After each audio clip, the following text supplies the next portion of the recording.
Ao contrário do que muitas pessoas pensam, o primeiro imperador de Roma não foi Júlio César, ele nem mesmo chegou a ser imperador. O primeiro imperador de Roma foi seu filho adotivo, Otávio, que hoje conhecemos como Augusto. Augusto é provavelmente o homem que mais conquistou territórios para o Império Romano.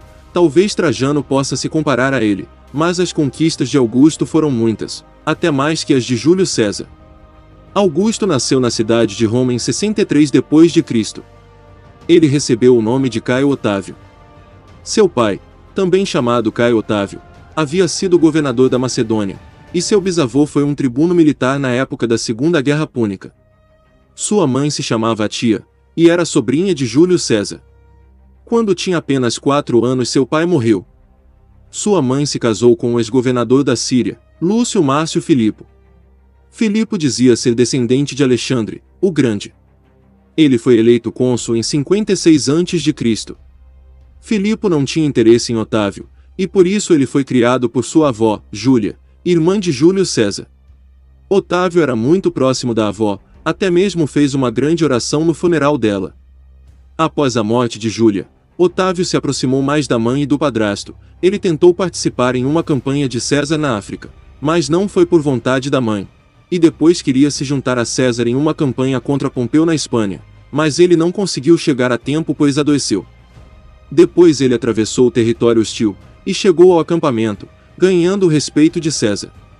Em 44 a.C., Otávio estava em Apolônia, se preparando e treinando para a campanha planejada de César contra o Império Parta. Quando Júlio César foi assassinado nos idos de março de 44 a.C., ele não quis escutar o conselho de alguns oficiais do exército para se refugiar com as tropas na Macedônia, e partiu para a Itália. Ele queria descobrir se seu tio tinha deixado alguma herança para ele. Para a surpresa de todos, César havia adotado Otávio como seu filho. Isso fez dele seu herdeiro principal. Ele aceitou ser herdeiro de 2/3 da fortuna de César, e também foi seu herdeiro político. Com essa adoção, ele também herdaria os inimigos de César. Após sua adoção, Otávio assumiu o nome de Caio Júlio César. Alguns preferem o chamar de Otaviano, até ser chamado de Augusto, para evitar o confundir com seu tio. Ele ganhou o apoio das legiões de César. Otaviano começou a reforçar suas forças pessoais com legionários veteranos de César e com tropas treinadas para a guerra contra os partas, reunindo apoio e enfatizando seu status de herdeiro de César. Agora ele teria segurança para ir até Roma. Quando chegou em Roma em 6 de maio de 44 a.C., Otaviano encontrou o cônsul Marco Antônio, um aliado de César. Antônio fez uma trégua com os assassinos de César. Mas Antônio conseguiu expulsar a maioria deles de Roma após o funeral de César, jogando o povo contra os assassinos. Antônio estava cada vez mais crescendo na política, mas Otaviano se mostrou um rival à altura. Ele tinha o apoio dos aliados de César. Antônio se mostrou um inimigo, não querendo entregar para Otaviano a fortuna de César que estava em suas mãos. Cícero começou a atacar Antônio em uma série de discursos, retratando-o como uma ameaça à ordem republicana. Assim Otaviano ganhava mais apoio e poder, enquanto Antônio ganhava mais inimigos. Com a opinião pública se voltando contra ele, e seu mandato chegando ao fim, Antônio tentou aprovar leis para ganhar o comando da província da Gália Cisalpina. Enquanto isso, Otaviano construiu um exército privado na Itália recrutando veteranos de César. Ele também conquistou o apoio de 2 das legiões de Antônio, pagando melhor que seu rival. Diante da grande e capaz força de Otaviano, Antônio viu o perigo de ficar em Roma. Para alívio do Senado, ele deixou Roma, e foi para a Gália Cisalpina, que deveria ser entregue a ele. No entanto, a província já havia sido dada para Brutus, um dos assassinos de César, que agora se recusava a entregar a província para Antônio. Então Antônio sitiou em Mutina e rejeitou as ordens do Senado de não lutar. O Senado não tinha um exército para fazer cumprir suas resoluções. Isso proporcionou uma oportunidade para Otaviano, que já tinha um exército. Cícero defendeu Otaviano contra as provocações de Antônio sobre a falta de linhagem nobre de Otaviano. Por insistência de Cícero, o Senado fez Otaviano como senador em 43. Ele recebeu permissão para enviar suas tropas para terminar com o cerco que Antônio estava fazendo contra Brutus, ao lado de Hircio e Pansa, os 2 cônsules de 43. As forças de Antônio foram derrotadas nas batalhas do Fórum Galorum e Mutina, forçando Antônio a recuar para a Gália Transalpina. Ambos os cônsules foram mortos. No entanto, Otaviano ganhou o comando exclusivo de seus exércitos. O Senado deu mais honrarias a Brutus do que para Otaviano. O Senado queria dar o comando das legiões consulares para Brutus. Em resposta, Otaviano se recusou a ajudar em qualquer ofensiva contra Antônio. Em julho, uma embaixada de centuriões enviados por Otaviano entrou em Roma e exigiu o consulado deixado vago por Hircio e Pansa, e também a rescisão do decreto que declarava Antônio um inimigo público. Quando foi recusado, ele marchou sobre a cidade com 8 legiões. Ele não encontrou oposição militar em Roma, e em 19 de agosto de 43 foi eleito cônsul, ao lado de seu parente Quinto Pédio como co-cônsul. Enquanto isso, Antônio formou uma aliança com Marco Emílio Lépido, outro importante cesariano. Em uma reunião em outubro de 43, Otaviano, Antônio e Lépido formaram o segundo triunvirato. Como Pompeu, César e Crasso fizeram no passado, os 3 homens iriam controlar Roma. Os 3 eram inimigos declarados de Brutus e Cássio Longino, 2 dos assassinos de César. Uma guerra pelo controle de Roma se iniciaria. Eles então perseguiram e prenderam os bens de seus inimigos. Em 1 de janeiro de 42, o Senado reconheceu Júlio César como uma divindade. Otaviano se promoveu dizendo que ele era filho do divino. Antônio e Otaviano enviaram 28 legiões por mar para enfrentar os exércitos de Bruto e Cássio, que construíram sua base de poder na Grécia. Após 2 batalhas em Filipos na Macedônia em 42, o exército do triunvirato foi vitorioso. Bruto e Cássio cometeram suicídio. Marco Antônio mais tarde usou essas batalhas como um meio de menosprezar Otaviano, pois ambas as batalhas foram vencidas decisivamente com o uso das forças de Antônio. Além de reivindicar a responsabilidade por ambas as vitórias, Antônio também classificou Otaviano como um covarde por entregar seu controle militar para Marco Vipsânio Agripa. Ao contrário do que Antônio pensava, Agripa seria um aliado fiel por toda a vida, sendo um dos melhores generais da história de Roma, e foi fundamental para a vitória de Otaviano na Guerra Civil. Após a derrota de Cássio e Brutus, o mundo romano foi dividido pelos 3 triunviros. A Gália e a província da Hispânia foram colocadas nas mãos de Otaviano. Antônio viajou para o leste para o Egito, onde se aliou à rainha Cleópatra, a amante de Júlio César e mãe do filho recém-nascido de César, Cesarião. Lépido ficou com a província da África, frustrado por Antônio, que concedeu a Hispânia a Otaviano. Otaviano teve que pagar os soldados que serviram em seu nome na Grécia, sendo assim ele deu propriedades a eles, expulsando a população dos locais onde ele havia escolhido. Isso fez com que muitas pessoas se unissem ao lado de Lúcio Antônio, que era irmão de Marco Antônio e era apoiado pela maioria no Senado. Lúcio e Fúvia, esposa de Marco Antônio, formaram um exército na Itália para lutar contra Otaviano. Eles foram forçados a recuar para Perúsia, onde Otaviano os derrotou. Lúcio e seu exército foram poupados, devido ao seu parentesco com Antônio, enquanto Fúvia foi exilada. No entanto, Otaviano não mostrou misericórdia para os aliados de Lúcio. Ele mandou assassinar 300 senadores romanos aliados de Lúcio. Este evento sangrento manchou a reputação de Otaviano. Sexto Pompeu, filho do lendário general Pompeu Magno, e ainda um general renegado após a vitória de Júlio César sobre seu pai, estabeleceu-se na Sicília e na Sardenha como parte de um acordo alcançado com o segundo triunvirato em 39. Antônio e Otaviano estavam competindo por uma aliança com Pompeu. Otaviano conseguiu uma aliança temporária em 40, quando se casou com Escribonia, irmã do sogro de Pompeu, Lúcio Escribonio Libo. Escribonia deu à luz a única filha natural de Otaviano, Júlia. Antônio estava no Egito, onde teve um caso com Cleópatra, e também teve filhos com ela. Consciente de seu relacionamento deteriorado com Otaviano, Antônio deixou o Egito. Ele navegou para a Itália em 40 a.C., com uma grande força para se opor a Otaviano, sitiando Brundísio. Este novo conflito provou ser insustentável para Otaviano e Antônio. No entanto, seus centuriões se recusaram a lutar, pois os dois lados eram a favor da causa cesariana. Enquanto isso, a esposa de Antônio, Fúvia, morreu de uma doença repentina enquanto Antônio estava a caminho para encontrá-la.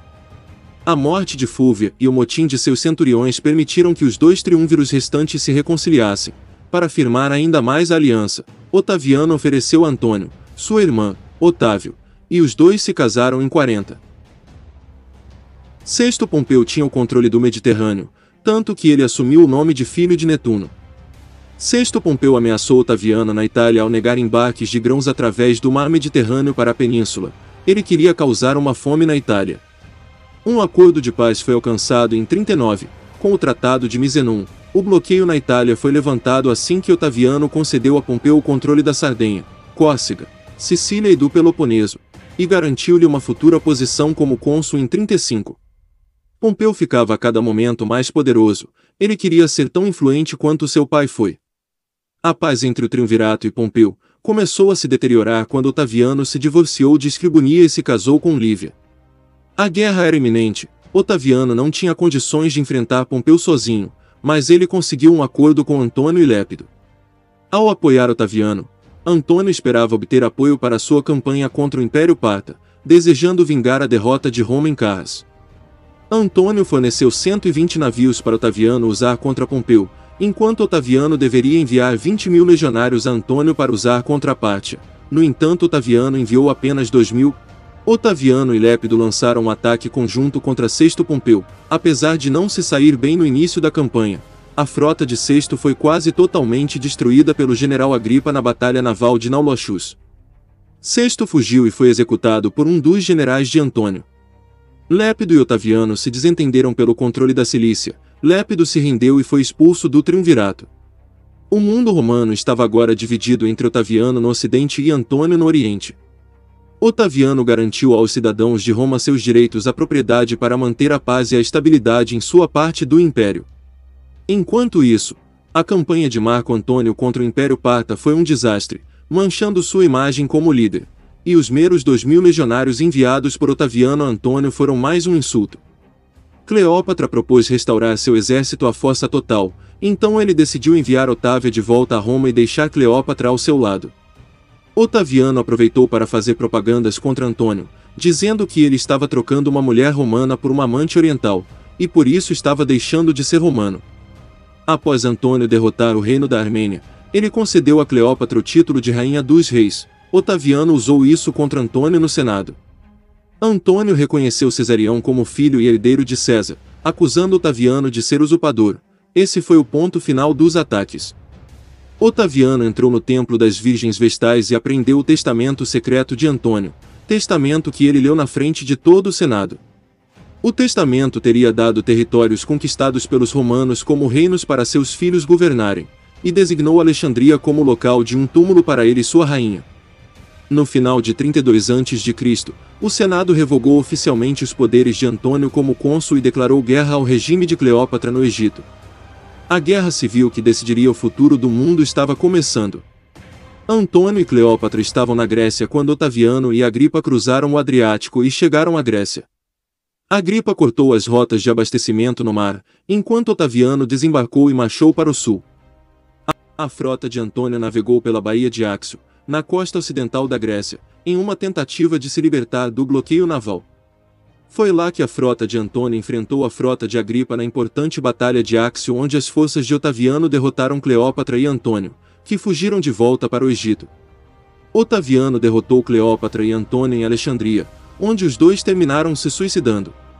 Antônio caiu sobre sua própria espada e foi levado por seus soldados de volta a Alexandria, onde morreu nos braços de Cleópatra. Cleópatra morreu logo depois, supostamente pela picada venenosa de uma cobra. Otaviano havia usado sua posição como herdeiro de César para promover sua própria carreira política, e estava bem ciente dos perigos de permitir que outra pessoa fizesse o mesmo. Ele então ordenou a morte de Cesarião, mas poupou os filhos de Antônio com Cleópatra. Agora Otaviano estava no caminho para se tornar o único líder de Roma. Ele fez isso cortejando o Senado e o povo enquanto defendia as tradições republicanas de Roma, parecendo que não aspirava à ditadura ou à monarquia. Ele foi eleito cônsul ao lado de Agripa. Otaviano fazia com que o Estado romano se desenvolvesse e se recuperasse bem de anos de guerras civis. Em 16 de janeiro de 27 a.C., o Senado deu a Otaviano os novos títulos de Augusto e Príncipes. A partir deste momento ele ficaria conhecido como Augusto, o primeiro imperador de Roma.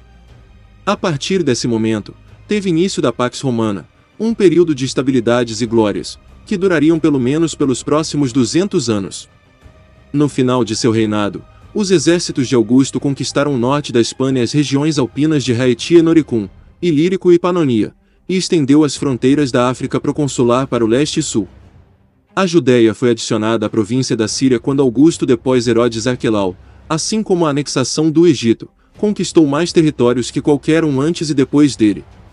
As tribos rebeldes das Astúrias e Cantábria na Espanha moderna foram finalmente dominadas em 19 a.C., e o território caiu sob as províncias de Hispânia e Lusitânia. Esta região revelou-se importante no financiamento das futuras campanhas militares de Augusto, pois era rica em jazidas minerais. Conquistar os povos dos Alpes foi outra importante vitória, pois lá seria um território tampão contra as invasões bárbaras. A captura da região alpina também serviu para a ofensiva seguinte em 12 a.C., quando Tibério começou a ofensiva contra as tribos da Panonia, e seu irmão Nero Cláudio Druso se moveu contra as tribos germânicas da Renânia Oriental. Ambas as campanhas foram bem-sucedidas. Augusto estabeleceu vários vassalos no Oriente, que seriam estados tampões e aliados no caso de uma guerra contra o Império Parta. Ele também se mostrou muito hábil na diplomacia, recuperando as águias perdidas na derrota de Crasso em Carras, uma vitória simbólica e um grande impulso moral para Roma. Werner Eck afirma que isso foi uma grande decepção para os romanos que buscavam vingar a derrota de Crasso por meios militares. No entanto, Maria Brosius explica que Augusto usou a devolução dos estandartes como propaganda simbolizando a submissão da parte a Roma. A maior derrota e decepção de Augusto foi na desastrosa derrota na Batalha da Floresta de Teutoburgo. Após isso, os romanos não tentariam mais conquistar a região, apenas fariam campanhas punitivas, como foi o caso de Tibério e Germânico. Augusto pretendia deixar o trono para seus 2 netos, mas com a morte deles, ele acabou escolhendo Tibério, mas com a condição de que Tibério deveria adotar Germânicos para ser seu sucessor. Augusto morreu em 19 de agosto de 14 d.C. As famosas últimas palavras de Augusto foram: "Desempenhei bem o papel. Então aplauda quando eu sair." Publicamente, porém, suas últimas palavras foram: "Eis que encontrei Roma de barro, e a deixo para você de mármore." O reinado de Augusto lançou as bases de um regime que durou, por quase 1500 anos até o declínio final do Império Romano do Ocidente e até a queda de Constantinopla em 1453. Tanto seu sobrenome adotivo, César, quanto seu título de Augusto tornou-se os títulos permanentes dos governantes do Império Romano por 14 séculos após sua morte, em uso tanto na antiga Roma quanto na Nova Roma. Em muitas línguas, César tornou-se a palavra para imperador, como no Kaiser alemão e no czar russo. Augusto foi o imperador que reinou por mais tempo. Muitos consideram Augusto o maior imperador de Roma. Suas políticas estenderam a vida do império e iniciaram a Pax Romana.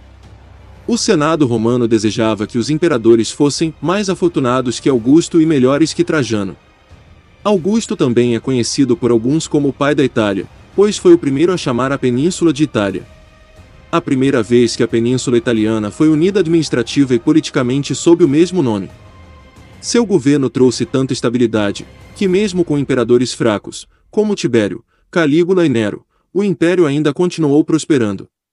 Muito obrigado a todos vocês que assistiram até aqui. É muito importante para mim que vocês deixem suas opiniões e sugestões. Não esqueça de deixar o like e de se inscrever se não for inscrito. E não se esqueça de olhar os produtos da descrição. Sempre deixamos livros, camisetas e produtos históricos para vocês.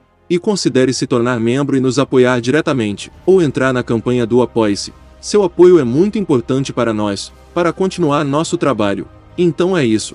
Fiquem todos com Deus, até o próximo vídeo.